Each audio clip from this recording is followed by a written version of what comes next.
Jibril Radio, 24 jam nonstop, dengerin kajian tanpa ribet.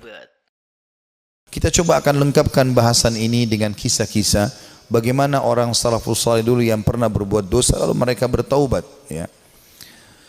Kisah tentu yang sangat luar biasa di antaranya adalah kisah taubatnya Tha'labah radhiyallahu anhu. Sahabat Nabi yang mulia ini adalah anak muda yang masih muda dan keimanan sudah tertanam dalam hatinya. Zaman dulu orang tidak punya kamar mandi dalam rumah, maka orang kalau mau pergi ke WC ataupun mau mandi, maka biasanya orang pergi ke padang pasir. Satu waktu Tha'labah radhiyallahu anhu ini keluar, kemudian dia ke padang pasir, lewat, bukan sengaja, lewat. Rupanya dia melewati sebuah tempat mandi tapi untuk seorang wanita Ansar, wanita dari Madinah, ya. Dan wanita ini terkenal, ya, sangat punya kecantikan dan kulitnya putih bersih. Dan ini bukan terlihat, telanjang bulat semuanya, tidak. Tetapi Tha'labah radhiyallahu anhu lewat.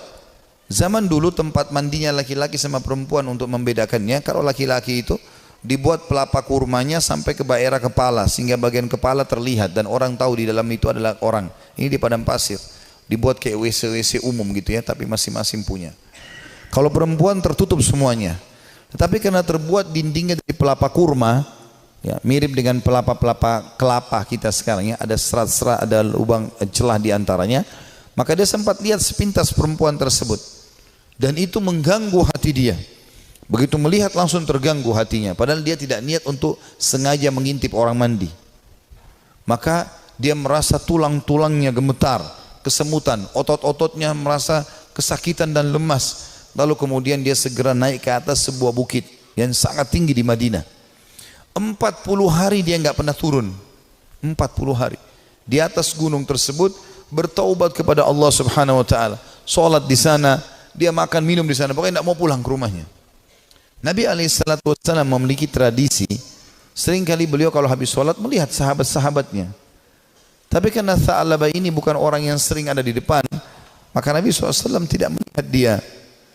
Jibril alaihissalam datang setelah 40 hari dari masa perbuatan Tha'labah ini radhiyallahu anhu, mengatakan, "Hai Muhammad, Allah memerintahkan kau untuk memanggil Tha'labah yang sedang berada di atas gunung karena dia merasa bersalah dengan dosanya." Maka Nabi SAW mengutus beberapa sahabat mencari Tha'labah, ditemuilah, lalu dibawa. Begitu masuk ke dalam masjid, dia keringat dingin, wajahnya memerah, kehitam-hitaman, ketakutan sekali. Kata Nabi SAW, "Ada apa dengan engkau, hai Tha'labah?" Dia mengatakan, "Ya Rasulullah, saya telah melakukan maksiat yang besar sekali."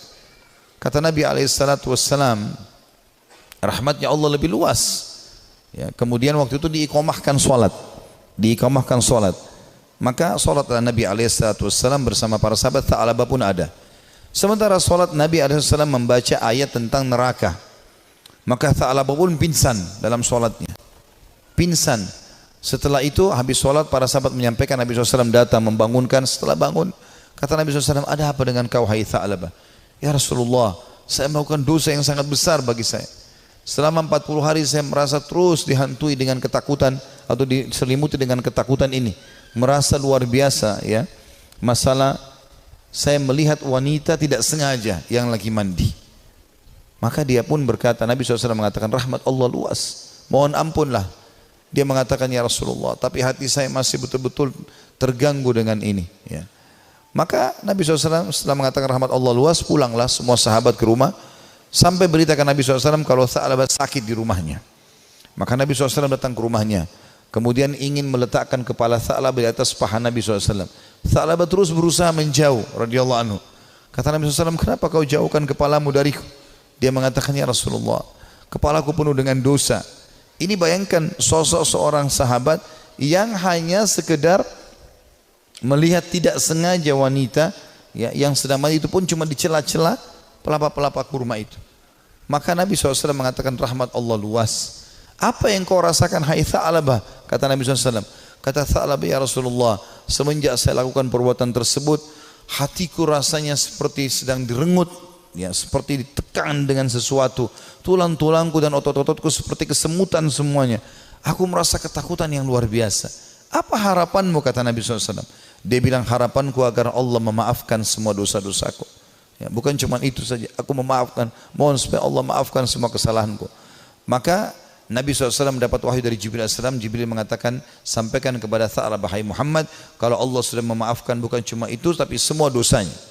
Maka Nabi SAW mengatakan, hai Tha'labah, terimalah berita gembira, karena sungguhnya Tuhanmu Allah telah memaafkanmu, dan ini Jibril datang menyampaikan wahyu itu. Maka Tha'labah pun bergembira, senyum, kemudian dia bertakbir lalu meninggal dunia. Maka pada saat dia wafat, teman-teman sekalian radhiyallahu anhu, sahabat Nabi yang mulia, saking takutnya dengan Allah sampai mati, meninggal, ajalnya datang. Waktu itu Nabi SAW mengatakan, urus jenazahnya segera, kita kuburkan, dimandikan segala macam, disolati, habis sholat, lagi mau diantar ke kuburan, Nabi SAW jalan sambil jingkrak-jingkrak, ya, sedikit beliau jinjitkan kakinya. Kata para sahabat, ya Rasulullah, kenapa anda lakukan itu? Kata Nabi SAW, saya merasa malu dengan para malaikat, dan saya tidak bisa menghitung jumlah mereka yang sedang datang melayat jenazahnya Tha'labah radhiyallahu anhu. Sahabat Nabi yang mulia memberikan pelajaran kepada kita bagaimana mereka bertaubat kepada Allah Subhanahu wa taala. Ada juga kisah yang lain dan kisah ini mirip, seorang tukang jagal hewan, suka menyembelih hewan, dengan juga ada pernah kisah seorang, ya, tukang fitnah. Dua-duanya mirip kisahnya, tapi saya satukan saja. Ini disebutkan oleh para ulama tentang kisah taubatnya orang-orang terdahulu. Dua-duanya ini, tapi di waktu yang berbeda, di tempat yang berbeda, pernah melihat seorang wanita dan dia tertarik dengan wanita tersebut. Ya. Hampir setiap hari dia melemparkan godaannya kepada wanita-wanita ini. Selalu melemparkan kata-kata rayuan, tatapan mata, apalah, berikan hadiah segala macam, sampai membuat wanita ini tertarik. Tapi wanita ini orang beriman kepada Allah, tidak mau sama sekali, tidak tergoda. Diajak jalan sama-sama tidak mau, diajak ngobrol tidak mau. Satu waktu dia melihat wanita itu sedang jalan jauh, dan jalan jauh ini pergi ke satu tempat yang kelihatannya tidak banyak orang. Maka kedua laki-laki ini di dua kisah yang berbeda, tempat yang berbeda, tapi kasusnya sama, ya, jalan mengikuti perempuan tersebut. Begitu tiba di tempat yang sangat jauh, dia pun langsung menghadang wanita tersebut, mengatakan, saya jauh-jauh mengikuti kamu karena saya sangat menyukaimu, gitu kan. Maka kenapa kau sia-siakan waktu yang berdua ini? Kenapa enggak bersama-sama sekarang? Enak kalau kita mungkin pacaran sekarang, jauh dari orang. Kalau kau takut selama ini dengan orang, sekarang jauh dari orang. Maka wanita tersebut tiba-tiba mengatakan, kalau kau memang mencintaiku, maka kau harus tahu sebenarnya aku lebih mencintaimu. Aku pun sebenarnya suka dengan kamu, tetapi rasa takutku kepada Allah mengalahkan itu semua. Aku tidak ingin justru karena cinta ini kemudian kita terjerumus dalam kemaksiatan dan Allah hukum kita.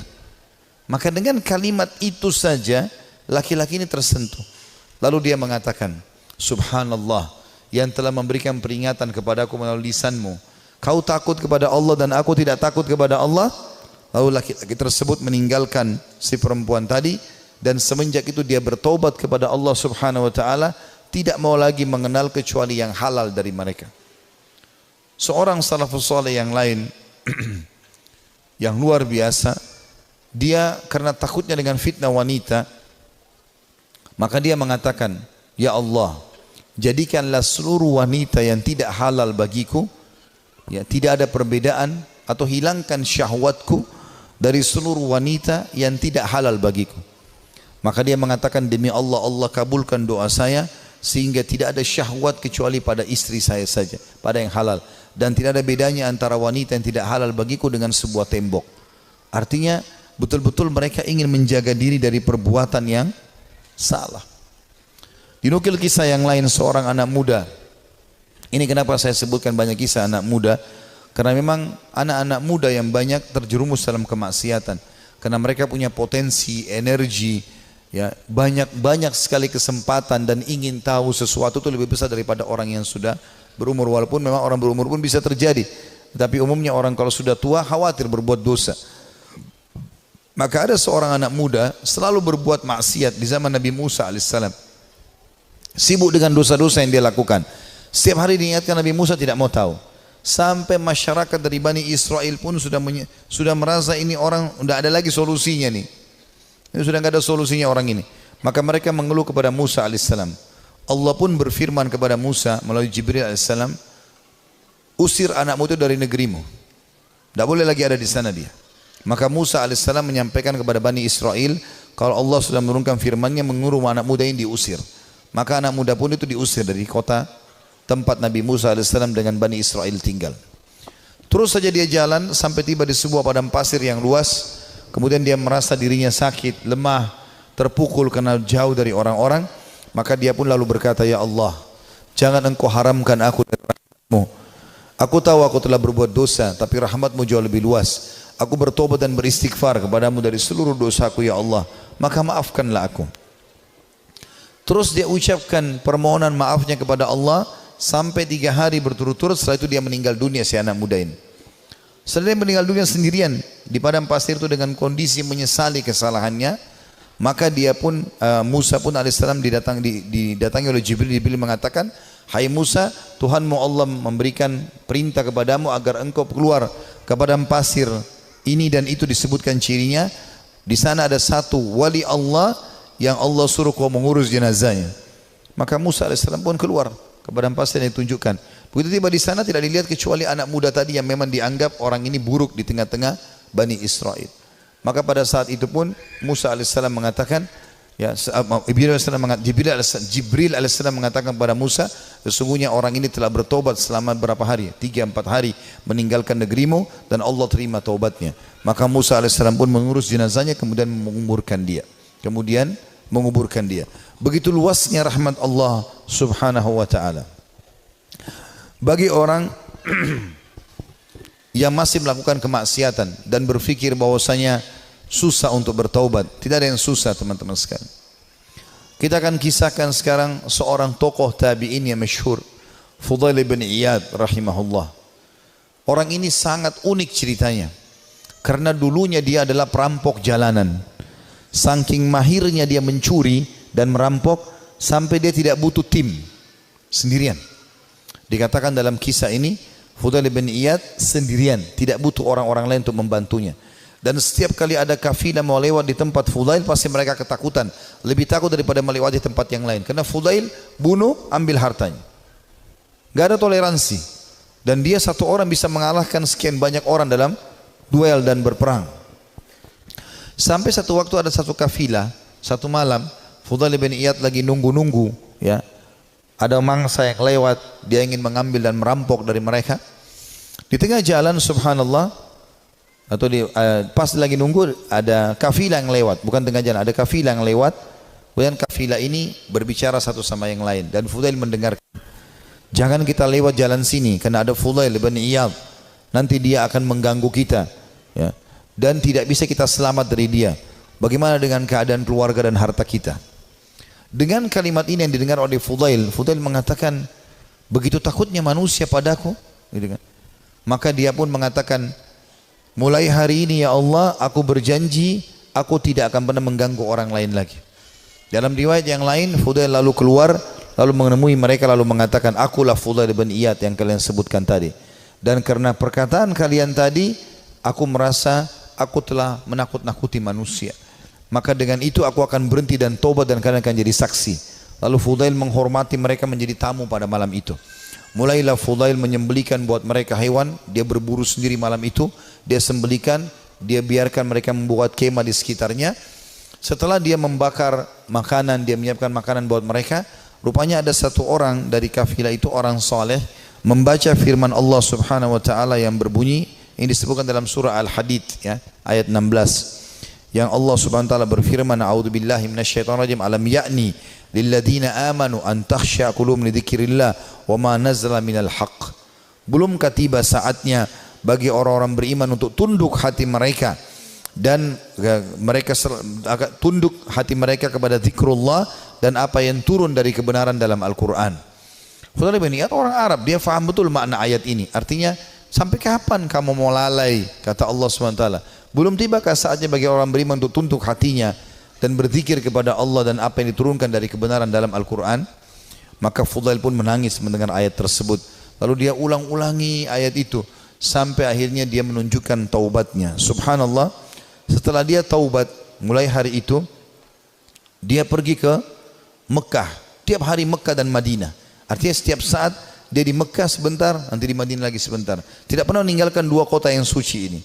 Dan kata para ulama, orang-orang yang pada saat itu sudah menjadi ulama, ya, kemudian menjadi sahabat dekatnya Fudail. Di antaranya Abdullah bin Mubarak, Sufyan al-Thawri. Ini semua orang-orang yang luar biasa ibadahnya, terkenal sekali kesolehannya. Itu mereka mengatakan, kami tidak pernah menemukan orang setakut kepada Allah seperti Fudail bin Iyad. Dia luar biasa, kalau datang dekat Ka'bah nangis kepada Allah Subhanahu wa taala. Kalau nangis bisa sampai pingsan karena ketakutannya kepada Allah Subhanahu wa taala, dan dia betul-betul tulus sampai akhirnya Allah letakkan hikmah, kalimat hikmah dari lisan dia. Banyak kalimat-kalimat mutiara yang disebutkan oleh Fudail bin Iyad rahimahullah, dan itu dinukil oleh para ulama. Seperti misalnya dia mengatakan sambil dia berdoa kepada Allah, tapi ini orang dengar diam-diam. Dia sebutkan diam-diam di hadapan depan Ka'bah. Dia mengatakan, "Idza azharta aibana fatadhhar walan nastati'a satrah." Ya Allah, seandainya Engkau membuka aib-aib kami, maka pasti akan kelihatan dan kami tidak akan mungkin bisa menutupinya. Wa nufdah, dan kami pasti akan dipermalukan. Wa idza azharta a'malana fanuhlik bi'adzabik. Dan kalau seandainya Engkau memperlihatkan amal-amal kami, akhirnya orang jadi puji-puji kami, maka kami akan binasa dan kami akan kena hukuman-Mu. Kemudian dia juga menyebutkan dalam statementnya yang masyhur setelah dia taubat, kamu berhias untuk manusia, hai Fudail, berdandan untuk mereka, dan terus saja riya, pamer ibadah-ibadah sehingga mereka menilaimu saleh. Mereka menunaikan kebutuhanmu, kemudian melapangkan tempat duduk untukmu dan bermuamalah denganmu karena mereka salah duga. Kamu buruk bila demikian adanya. Artinya orang-orang akan menilai kau seakan-akan kau itu orang soleh, padahal sebenarnya tidak, ya. Dia terus menasihati dirinya agar jangan sampai dia lalai. Ibnu Mubarak berkata, Abdullah bin Mubarak setelah melihat ibadahnya Fudail bin Iyad yang tadinya penjahat besar, perampok jalanan, suka membunuh dan merampas harta orang, sesungguhnya Fudail merupakan bukti kebenaran kekuasaan Allah Azza wa Jal yang dimuncul dengan Allah atau Allah memunculkan hikmah melalui lisannya. Dia termasuk manusia yang dikaruniai manfaat dari amal-amalnya. Disebutkan dalam Syiar Alam Nubala di jilid 8 halaman 425. Artinya ini bukti nyata tanda-tanda kebesaran Allah. Tadinya penjahat besar, pembunuh, lalu dia taubat nasuha, dia tinggalkan semua kesalahannya. Allah tidak mau tahu masa lalu orang, tapi Allah Subhanahu wa taala menilai sekarang ke depan. Fudail berkata kepada seseorang yang bertanya, bagaimana caranya supaya bisa menjadi takut kepada Allah sebagaimana Anda ini takut? Ya, Anda bisa taubat seperti ini, luar biasa. Kata dia, kosongkan hatimu untuk sedih dan takut sampai keduanya dapat bersarang. Apabila keduanya bersarang di hatimu, maka keduanya akan membentengimu dari melakukan maksiat dan menjauhkan dirimu dari api neraka. Disebutkan juga dalam Syiar Alam Nubala jilid 8 halaman 438. Artinya dia mengatakan, yang membuat saya seperti ini, saya sengaja menanamkan rasa takut saya kepada Allah. Saya mempelajari tentang kemahabesarannya Allah Subhanahu wa taala sebagai pencipta, beratnya siksaannya kalau melanggar terus-menerus, ya. Kemudian saya biarkan tersarang dalam hati saya. Maka akhirnya itu membentengi saya dari kemaksiatan. Dia juga berkata, sedih karena Allah di dunia menghilangkan keresahan di akhirat, dan terlalu gembira di dunia menghilangkan manisnya ibadah. Nah, artinya dia mengatakan sedih karena Allah di dunia, maksudnya merasa rindu dengan surga, takut dengan dosa, menghilangkan keresahan di akhirat. Tidak akan mungkin bersatu antara dua kesedihan, gitu kan. Dan terlalu gembira dengan dunia, tidak pernah ada cobaannya misalnya. Tapi walaupun tidak mungkin, ya pasti manusia akan diuji oleh Allah SWT supaya dia tidak terlalu bergantung pada dunia ini. Dan terlalu gembira dengan dunia berlebih-lebihan sampai terbahak-bahak, sampai luar biasa merasa hidupnya harus selalu kegembiraan, padahal itu juga tidak mungkin terjadi. Maka akan membuat, ya, atau menghilangkan manisnya ibadah. Dia juga menasihati dirinya setelah dia taubat mengatakan, wahai jiwa, kasihan kamu ini. Kau selalu berbuat buruk, namun kau mengira dan merasa dirimu baik. Kamu tidak tahu, tetapi merasa selevel dengan ulama. Kamu kikir, tapi kamu merasa dirimu dermawan. Kamu bodoh, tapi kamu merasa pintar dan cerdas. Ajalmu pendek, tapi angan-anganmu sangat panjang. Nah, ini kalimat-kalimat mutiara yang luar biasa. Rupanya setelah dia bertaubat kepada Allah Subhanahu wa taala, Allah berikan kalimat-kalimat ini kepadanya, ya. Dia mengatakan, saya ulangi, wahai jiwa, kasihan kamu. Kau berbuat buruk, namun kau mengira dirimu berbuat baik. Artinya, amal-amal yang kau kerjakan ini masih kurang. Tapi kenapa kau selalu merasa bangga? Ini dia nasihati dirinya sendiri. Karena ada orang kadang-kadang begitu, dikuasai oleh syaitan, dia merasa bangga. Saya sudah haji sekian kali, saya sudah pernah bersedekah ini dan itu, saya pernah bangun masjid satu masjid itu terus yang dibahas. Apa saja semuanya dibanggakan. Maka dia menasihati dirinya supaya dia terus termotivasi mau ibadah. Dia mengatakan, wahai jiwa, kasihan kamu. Kau sebenarnya berbuat buruk masih sedikit, tapi kau pikir dirimu sudah berbuat banyak. Kau tidak tahu, ya, tapi kau menganggap dirimu selevel dengan ulama. Ini juga banyak jadi penyakit di dalam tengah-tengah penuntut ilmu. Baru belajar setahun 2 tahun sudah merasa dirinya luar biasa. Akhirnya sudah mulai membicara tentang ulama ini, tentang ulama itu. Habis waktunya untuk itu. Maka semestinya seseorang menyadari kalau dia baru belajar, ya sudah dia belajar. Sebagaimana dikatakan oleh Fudail di sini rahimahullah. Beliau mengatakan, kau tidak tahu tapi kau merasa dirimu selevel dengan ulama. Yang ketiga dia bilang bahwa dirinya, kamu kikir tapi kau merasa dirimu dermawan. Ya, artinya berapa banyak sih yang kau sudah sedekahin sehingga kau selalu banggakan, hai Fudail? Padahal sebenarnya kau bakhil. Sedikit sekali yang kau keluarkan dibandingkan nikmat Allah yang melimpah kepadamu. Ini juga, ya, tamparan yang sangat keras bagi orang yang tadi baru sedekah sekali, 2 kali, 3 kali dalam 1 bulan, dalam 1 tahun, bahkan mungkin 10 tahun sekali, atau mungkin seumur hidup baru melakukan 1 kebaikan itu. Jadi misalnya membangun sebuah masjid atau 1 kegiatan, sudah dibangga-banggakan, ya. Kemudian dia mengatakan yang keempat, kau bodoh tapi merasa dirimu pintar dan cerdas. Ada orang juga ini kena penyakit ini, ya. Begitu dia sudah belajar agama, dia sudah mulai faham sedikit ayat, hadis, maka dia rasa dirinya tidak perlu belajar lagi. Ini keliru. Kita harus menuntut ilmu sampai menjelang meninggal dunia. Dan beliau mengatakan, ajalmu pendek tapi angan-anganmu sangat panjang. Artinya banyak angan-angan yang kau bangun tapi sebenarnya semuanya itu mengganggu hidupmu. Juga dia berkata, Fudail rahimahullah, manusia paling berdusta adalah mereka yang mengulangi perbuatan dosa yang pernah dilakukannya. Manusia yang paling dusta adalah manusia yang mengulangi apa yang pernah dia lakukan dulu. Manusia yang paling bodoh, jadi kalau dia pernah buat dosa dia ulangi lagi, berarti dia manusia paling dusta. Karena dia sudah tahu salah tapi kenapa dia lakukan. Lalu dia mengatakan manusia paling bodoh adalah manusia yang memperlihatkan amal kebaikannya. Kalau ada manusia yang mau dinilai paling bodoh adalah orang yang suka pamer-pamer amalnya. Ya, saya ini lakukan, saya sudah haji sekian kali, saya sudah bangun masjid ini dan itu, saya sudah begini dan begitu. Dia banggakan amalnya. Itu manusia yang paling bodoh. Karena hilang semua pahalanya dengan dia riya. Lalu dia mengatakan manusia yang paling dekat dengan Allah yang paling takut kepadanya. Ini juga statementnya mirip dengan apa yang dikatakan oleh sebagian ulama yang membuat Umar bin Khattab radhiyallahu anhu yang mendapatkan kemuliaan sabda Nabi SAW, wahai Ibnu Khattab, kalau kau lewat di sebuah lembah, syaitan melihat kau lewat di lembah itu, maka dia akan mencari lembah yang lain karena takut bertemu denganmu. Kata ulama, syaitan takut dengan Umar bin Khattab padahal Umar enggak melihatnya. Bertemu dengan Umar aja syaitan cari tempat lain. Jadi jangankan menggoda, jadi dia bahkan menghindar dari Umar padahal Umar tidak melihatnya. Karena rasa takutnya Allah SWT kepada Allah. Karena rasa takutnya Umar bin Khattab kepada Allah Subhanahu wa taala. Jadi siapa yang takut kepada Allah, Allah akan buat, ya, seluruh makhluk takut kepadanya. Dan siapa yang tunduk kepada Allah, Allah juga tundukkan makhluk kepadanya.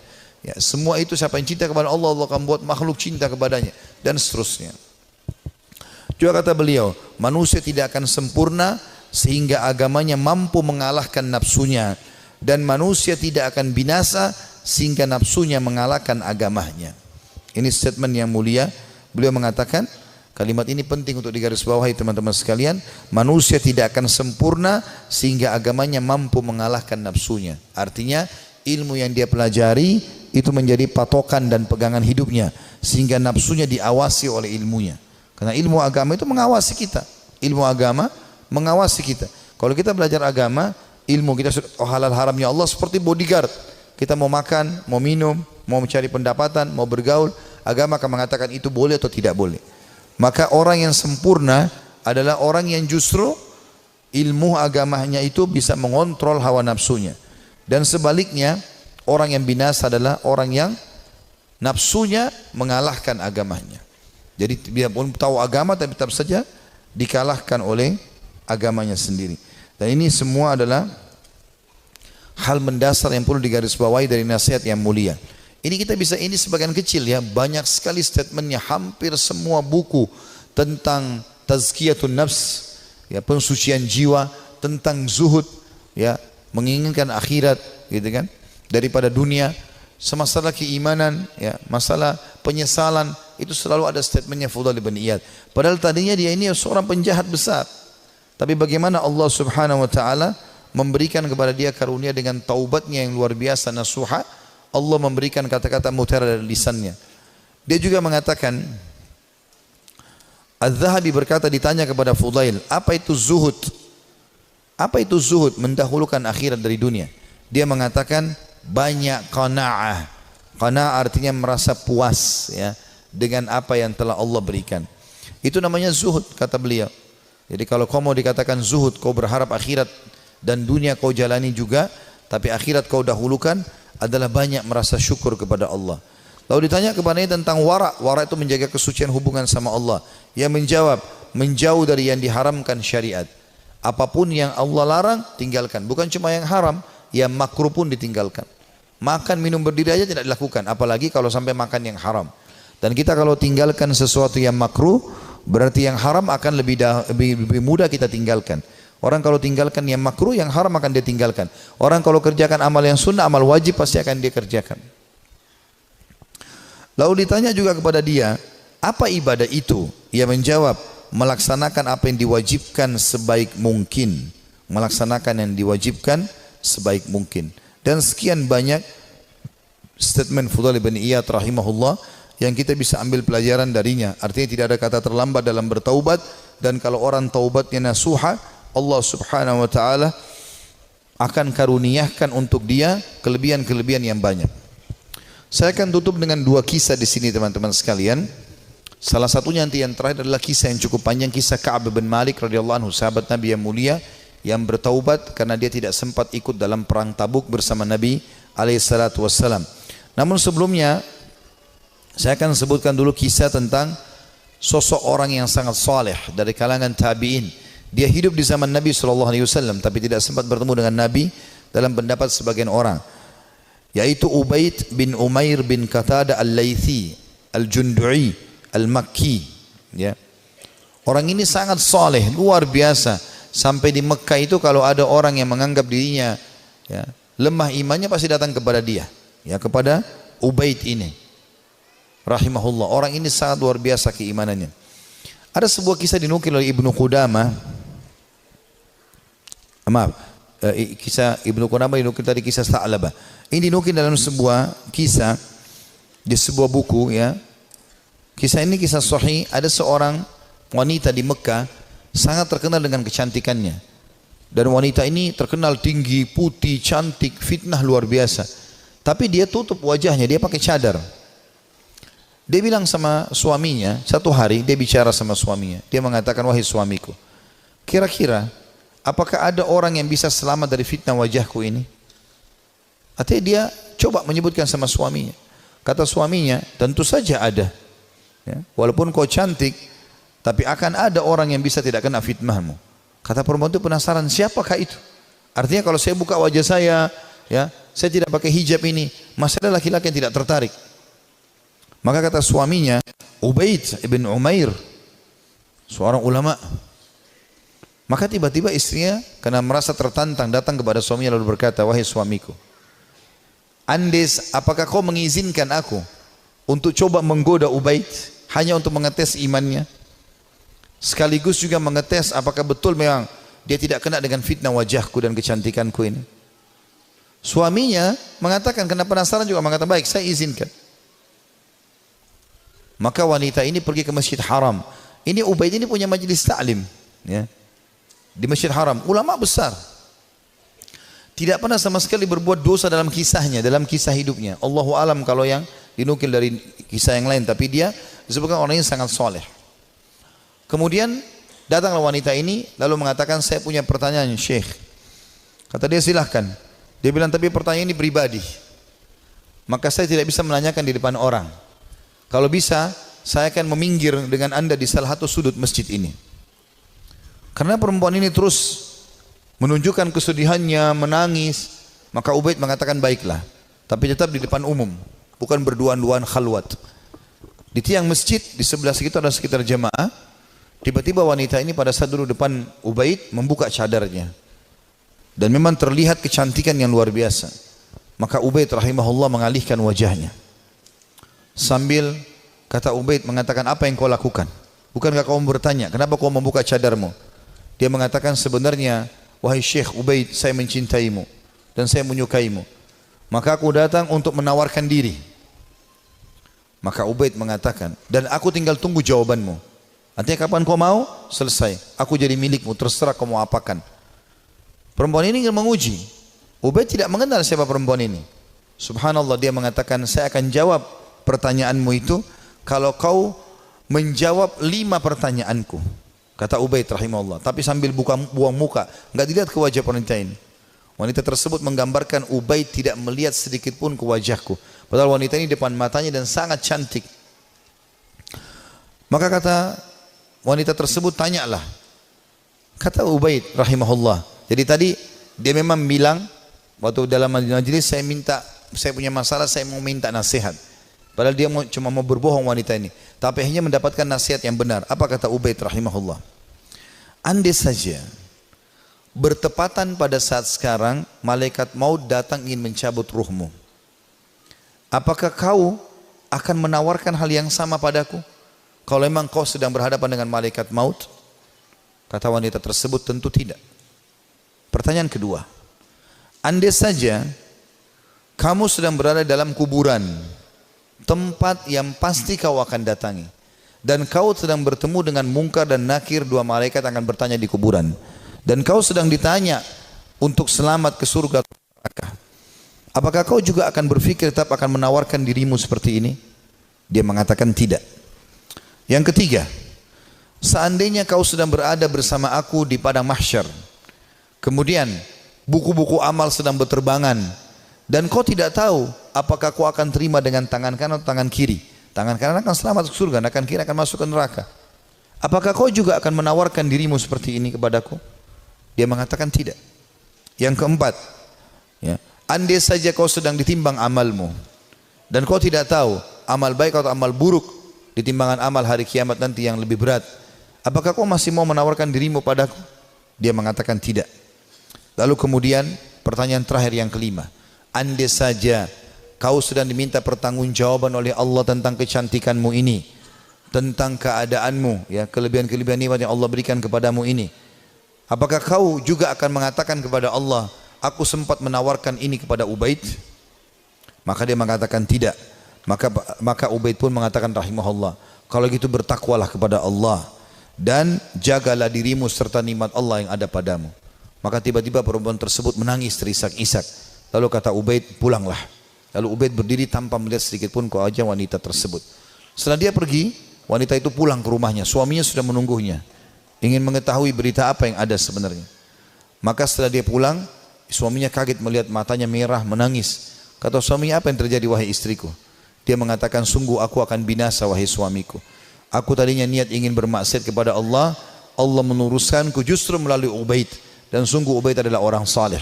Dan semenjak hari itu perempuan itu tidak pernah dandan lagi sama sekali sampai ajal datang menjemputnya. Teman-teman sekalian, orang yang saleh, orang yang tulus kepada Allah Subhanahu wa taala, memang orang-orang yang justru tidak mudah tergoda. Kalau antum hanya sekedar dengan godaan sedikit mudah tergoda, itu masih orang biasa. Tapi kita harus menjadi orang yang luar biasa memang. Tidak boleh mudah tergoda. Allah Subhanahu wa taala menyebutkan tentang ahli surga di dalam firman-Nya pada saat mereka masuk ke dalam surga nantinya di hari kiamat, itu disebutkan malaikat akan masuk dari semua pintu-pintu istana mereka dan mereka akan berkata para malaikat, salamun alaikum bima sabartum fa ni'ma uqbad dar. Selamat buat kalian, keselamatan buat kalian atas kesabaran kalian, dan ini sebaik-baik tempat untuk kembali, surga maksudnya. Kata ulama tafsir, yang dimaksud dengan makna malaikat akan berkata, ya, selamat atas keselamatan, atas kesabaran kalian, karena mereka sabar dalam 3 hal. Ini butuh kesabaran teman-teman sekalian. Yang pertama, sabar dalam mengerjakan ketaatan, untuk bangun sholat, untuk tutup aurat, mencari pendapatan halal, ya, itu semua butuh kesabaran. Duduk di majelis ilmu seperti ini butuh kesabaran. Bangun sholat malam butuh kesabaran. Bersedekah padahal kita butuh kesabaran. Berbakti dengan orang tua yang sudah sangat tua butuh kesabaran. Konsisten dengan kejujuran butuh kesabaran. Perjuangan semuanya butuh sabar. Ini sebab masuk surga karena kesabaran. Yang kedua, sabar dalam menolak kemaksiatan. Jadi semua kita di sini yang hadir punya peluang berzina, punya peluang berbohong, punya peluang melakukan semua dosa. Bukankah sekarang di zaman kita fitnahnya sangat besar? Di handphone kita bisa masuk penawaran zina dengan sangat mudah. Bukankah sangat mudah kita untuk riba, menipu, mencuri, apa saja. Tapi subhanallah butuh kesabaran. Sabar dalam meninggalkan kemaksiatan. Sabar. Dan kata ulama, beda pahalanya antara orang yang meninggalkan maksiat karena dia tidak punya peluang. Misal dia cuma sepintas lihat spanduk ajakan untuk ke diskotik, atau dia ada penawaran apa, lalu dia bilang, ya saya nggak suka, cuma sebatas itu. Beda pahalanya dengan orang yang sedang bergejolak godaan yang luar biasa. Jadi misalnya memang lagi ada lawan jenis yang mengganggu dia, kemudian dia bergejolak juga ingin mengikuti hawa nafsunya, itu beda pahalanya. Nabi Yusuf alaihissalam waktu digoda oleh wanita istri raja yang ratu Mesir, itu Allah mengatakan, walaqad hamma bihi wa hamma biha laula ar-ra'a burhana rabbih. Ya. Yusuf sudah cenderung sama perempuan itu cenderung pada Yusuf. Artinya Nabi Yusuf alaihissalam manusiawi, tapi beliau coba berusaha menghindar, sabar, menghindar terus sampai akhirnya Allah SWT berikan tanda-tandanya, akhirnya selamat dari godaan tersebut. Gitu kan. Artinya kesabaran di sini butuh ekstra pada saat ada peluang untuk berbuat dosa itu. Dan yang ketiga, sabar dengan cobaan harian. Sabar dengan cobaan harian. Di sini kan saya teman-teman sekalian kita tutup dengan ini insyaallah ya, kisah tentang Ka'ab bin Malik radhiyallahu anhu. Dan kisah ini adalah kisah yang sangat unik dari seorang sahabat Nabi yang taubat nasuha dari dosanya. Tapi kisah ini memang cukup panjang, saya akan bacakan ya. Dia mengatakan dalam riwayat Bukhari, dalam riwayat yang sahih, aku tidak pernah tertinggal, kata Ka'ab bin Malik, dari Rasulullah SAW dalam peperangan apapun yang dipimpin oleh beliau, kecuali dalam perang Tabuk. Dan perang Tabuk ini terjadi perang terakhir Nabi SAW sebelum beliau meninggal. Setelah pembebasan kota Mekah, beliau menuju ke wilayah Tabuk, dan Tabuk ini jaraknya sangat jauh dari Madinah, dan waktu itu musim panas. Dan musim panas ini puncak-puncaknya panas, biasanya buah kurma lagi sangat bagus ya, hasil panennya. Justru makin panas makin bagus kualitas kurma. Dia mengatakan, saya tidak pernah ketinggalan perang bersama Nabi SAW kecuali di perang Tabuk. Memang aku juga tertinggal dalam perang Badr, namun tidak ada seorang pun yang tertinggal waktu itu dicelah. Karena Rasulullah SAW dan kaum muslimin keluar untuk menghadang kafilah dagang Quraisy yang pulang dari Syam, hingga kemudian Allah mempertemukan mereka dengan musuh mereka tanpa rencana. Maksudnya perang Badr ya. Saya tidak hadir di Badr, kata Ka'ab radhiyallahu anhu, karena memang waktu itu bukan kewajiban tapi pilihan. Cuma di perang Tabuk memang kewajiban, dan aku terlalaikan pada saat itu. Kata beliau, dan sebelumnya aku telah hadir bersama Rasulullah SAW pada malam Aqabah. Aqabah ini nama Jumrah, Jumrah Aqabah. Orang kalau haji biasa tahu masalah itu, tempat melontar Aqabah. Aqabah itu sebuah bukit yang kecil, namun bisa dinaiki oleh orang dan bisa orang merasa tinggi dari tempat itu, diistilahkan dengan Aqabah. Pada malam Aqabah, waktu Nabi SAW sebelum hijrah ke Madinah, pernah ada baiat Aqabah, janji setia di Aqabah, dan Ka'ab hadir pada saat itu. Dan sebelumnya kata beliau, aku telah hadir bersama Rasulullah SAW pada malam Aqabah sewaktu kami bersumpah setia membela Islam. Ya. Dia mengatakan, dan kehadiranku di malam itu tidak bisa digantikan dengan perang Badar, walaupun perang Badar lebih dikenang di tengah orang-orang daripada Baiat Aqabah atau janji setia di Aqabah. Dan di antara kisah hidupku adalah ketika aku tertinggal dari Rasulullah SAW pada perang Tabuk, aku tidak pernah merasa lebih kuat dan lebih mampu daripada keadaanku ketika aku tertinggal dari perang itu.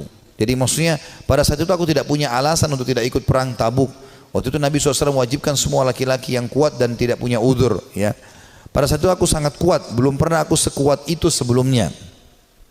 Demi Allah, aku sebelumnya tidak pernah memiliki dua kendaraan, namun di perang itu aku memilikinya. Jadi selain fisikku kuat, aku juga memiliki 2 ekor kuda. Sebelumnya belum pernah aku punya 2 ekor kuda. Jadi aku sekarang lebih baik secara ekonomi. Rasulullah SAW tidak pernah menginginkan peperangan, melainkan beliau menyembunyikan daerah sasarannya dengan mengisyaratkan seolah-olah beliau menuju yang lainnya. Hingga pada perang itu Rasulullah SAW berperang menuju Tabuk dalam musim yang sangat panas dan menghadapi perjalanan yang sangat jauh menempuh padang pasir. Dan menghadapi jumlah pasukan yang sangat besar, beliau menjelaskan kepada kaum muslimin tentang urusan mereka yang sangat serius, agar mereka bersiap-siap dengan segala perbekalan mereka untuk menghadapi perang. Beliau menjelaskan kepada mereka arah mana yang hendak beliau tuju. Artinya pada saat itu Nabi SAW mewajibkan semua laki-laki, dan Nabi mengingatkan, ini yang kita datangi pasukan Romawi, jumlahnya sampai 250.000 personil. Jumlah sahabat itu sekitar 30.000 saja. Ya. Maka Nabi SAW ingatkan para sahabat waktu itu, orang-orang Islam, kata Ka'ab radhiyallahu anhu, yang bersama Rasulullah SAW sangat banyak, dan mereka tidak didaftar dalam buku induk, atau maksudnya buku induk negara. Ya. Ka'ab berkata, melanjutkan, maka hampir tidak ada yang ingin absen dari perang, kecuali dia menduga bahwa hal itu tidak akan diketahui selama tidak ada wahyu yang Allah jelaskan atau turunkan.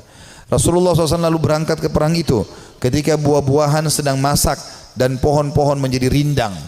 Ya, perlu kita ketahui penduduk Madinah, kebetulan Ka'ab juga orang Madinah, pendapatan utama mereka adalah kurma. Pendapatan utama mereka adalah kurma. Dan pada saat itu musim panas dan puncak-puncaknya kurma akan panen. Sekitar 2-3 hari lagi akan panen. Tiba-tiba Nabi SAW bilang, jihad, sekarang kita harus keluar. Maka ini ujian yang sangat luar biasa. Beliau mengatakan Rasulullah SAW berangkat pada perang itu ketika buah-buahan sedang masak dan pohon-pohon menjadi rindang. Maka aku lebih cenderung kepadanya, kepada hasil panen. Rasulullah SAW dan kaum muslimin yang bersamanya sedang berkemas-kemas, dan aku pun segera pulang untuk bersiap-siap bersama beliau. Tapi setelah aku pulang, aku tidak melakukan apa-apa. Aku berkata dalam hati, aku bisa melakukannya kapan saja aku mau. Begitulah keanggapan terus mengergapku, hingga orang-orang terus berbenah dengan serius. Maka pada pagi harinya Rasulullah SAW dan kaum muslimin bersamanya berangkat menuju perang. Sementara aku belum melakukan persiapan apa-apa. Kemudian aku beranjak lalu kembali tapi tanpa melakukan apa-apa. Hal itu membuat akhirnya aku tidak berangkat dan aku tertinggal. Dan aku bertekad akan menyusul mereka ya pada saat tiba di sore hari. Dan seandainya saja aku lakukan itu, maksudnya menyesal, coba aku lakukan ya. Namun kemudian hal tersebut tidak ditakdirkan untukku. Maka ketika aku keluar ke tengah manusia setelah keberangkatan Rasulullah SAW, aku merasa bersedih karena aku tidak melihat seorang panutan untukku kecuali laki-laki yang tercela karena kemunafikannya, atau orang yang diterima uzurnya dari Allah SWT dari kalangan orang-orang yang lemah. Rasulullah SAW tidak menyebut-nyebutku hingga beliau sampai di Tabuk. Beliau bersabda sambil duduk di tengah pasukan Tabuk, apa yang dilakukan oleh Ka'ab bin Malik? Maka salah seorang dari Bani Salamah berkata, wahai Rasulullah, dia tertahan oleh pakaian burdahnya dan sibuk melihat kedua sisi tubuhnya. Maksudnya dia tidak ada uzurnya untuk tidak keluar bersama anda. Maka Mu'adz bin Jabal berkata kepadanya, sungguh buruk apa yang telah kamu ucapkan. Demi Allah ya Rasulullah, kami tidak mengetahui apa yang ada padanya melainkan kebaikan. Jadi Mu'adz di sini membela Ka'ab, mengatakan dia orang baik ya Rasulullah. Maka Rasulullah SAW diam. Tak kala beliau dalam keadaan seperti itu, tiba-tiba beliau melihat dari kejauhan seorang laki-laki yang mengenakan pakaian putih yang terlihat bergerak terombang-ambing oleh fata morgana. Maka Rasulullah SAW bersabda, orang itu adalah Abu Haythama. Ternyata benar dia adalah Abu Haythama Al-Ansari, orang yang bersedekah dengan satu sak kurma ketika dicela oleh orang-orang munafik. Jadi pada saat Nabi SAW menyuruh orang-orang untuk berinfak ya, untuk perang Tabuk, orang-orang munafik hadir di situ, tapi orang munafik tidak berinfak. Mereka cuma mencaci maki saja. Ya. Ada orang yang datang membawa satu kain besar berat, diangkat jatuh dikasih kepada Nabi SAW. Orang-orang munafik mengatakan riya. Lalu Abu Haythama ini datang radhiyallahu anhu membawa cuma satu keranjang kecil, satu piring kecil kurma, isinya cuma 3-4 butir kurma. Lalu dihidangkan, ya Rasulullah, ini buat jihad di jalan Allah. Maka orang-orang munafik juga menghina Abu Haythama sambil mengatakan, ya, untuk apa ini? Mau diapakan dengan 3-4 butir kurma? Tapi akhirnya Allah Subhanahu wa taala memuji karena infaknya itu. Ka'ab berkata, tak kala sampai berita kepadaku bahwa Rasulullah SAW telah pulang dari Tabuk, kesedihanku datang lagi. Aku mulai mengingat dusta dan berkata, aku ingin berdusta dan berkata, dengan apa? Aku mengingat dusta dan berkata, dengan apa bisa lolos? Dengan apa aku bisa lolos dari kemurkaan beliau besok?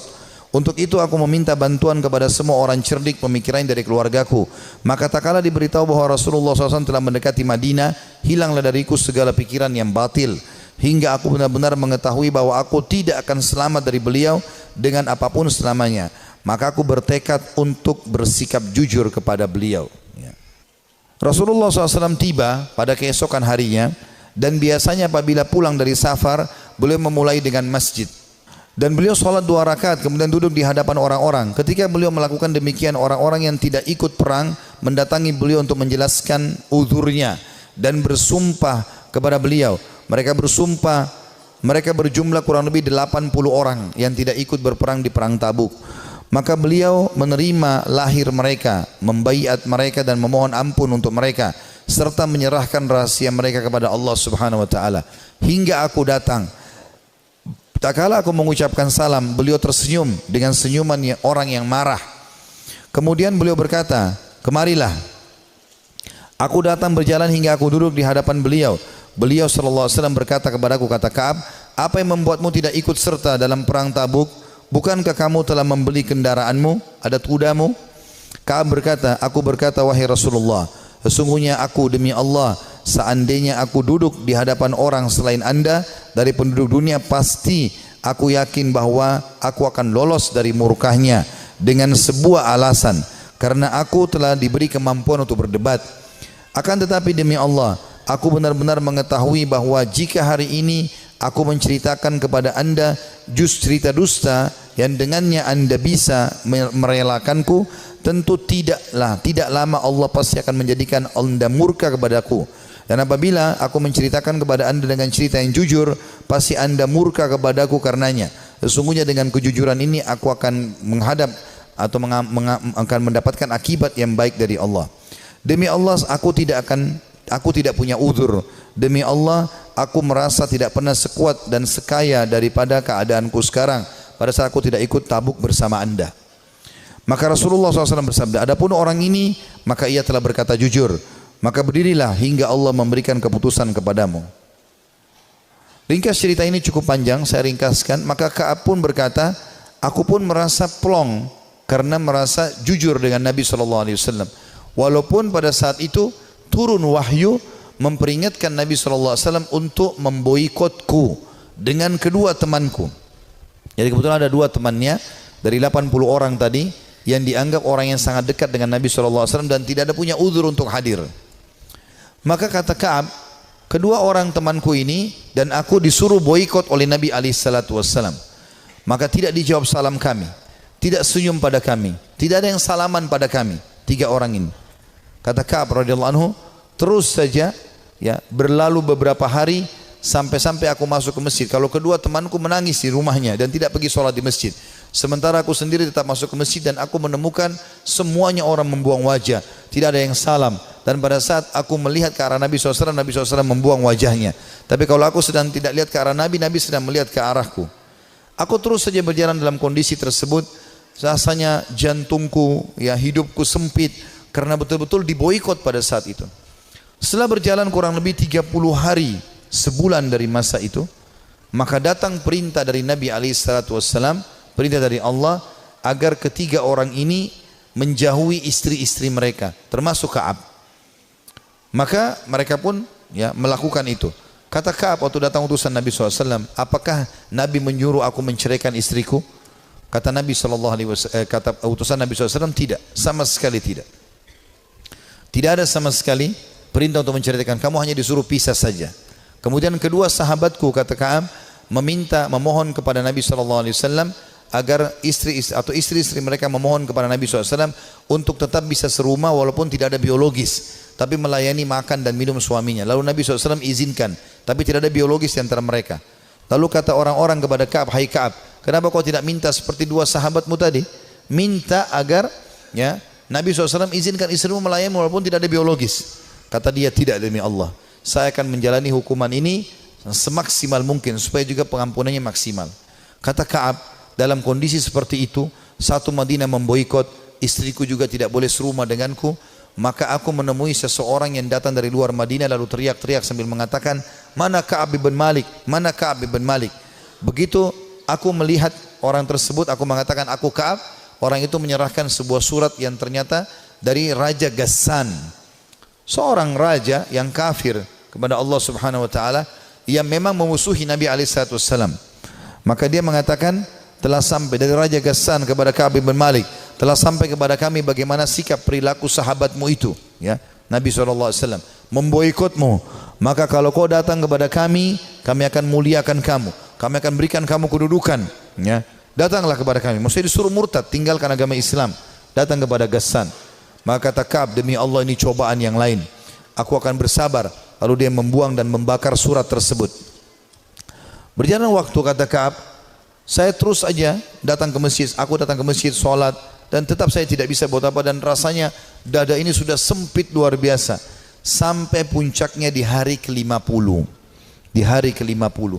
Setelah 50 hari kami diboikot, dan aku kebetulan lagi ada di depan rumahku, baru selesai mengerjakan sholat duha, kemudian tiba-tiba turun wahyu kepada Nabi SAW menerima taubat kami bertiga.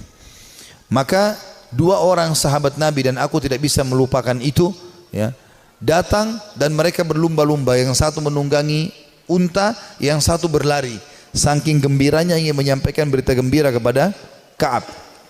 Maka dua-dua berlari, karena yang naik kuda lebih cepat, maka yang di atas, yang sedang berlari pakai kaki, ya, itu naik ke atas pohon kurma lalu teriak dari jauh, wahai Ka'ab, terimalah berita gembira, terimalah berita gembira.